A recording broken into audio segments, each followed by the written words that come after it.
Hi, today I'm going to show you how you can set up two-factor authentication in Kraken. So from your Kraken homepage here, you want to go to your profile up here, and then you want to go to security. On security, you want to go into this section here, sign in two-factor authentication. Now you have two methods here, either a passkey or an authenticator app. So if you want to add a passkey, just click on it, and then it'll show you this. What are passkeys?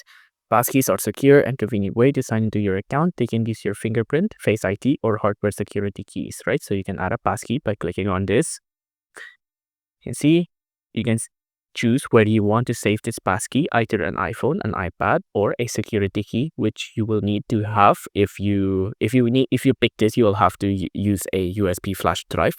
If it's an iPhone, iPad, or Android device, just click on next, and then just scan this QR code with your phone, your iPad, or your other devices.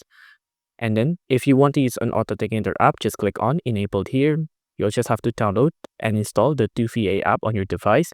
And then you need to they recommend Google Authenticator. And then you need to scan the QR code and then they enter the authentication code from the app. So just scan this QR code with the Google Authenticator app and then tap in the enter code that appears on your app. So if you enjoyed this video, please do consider liking and subscribing.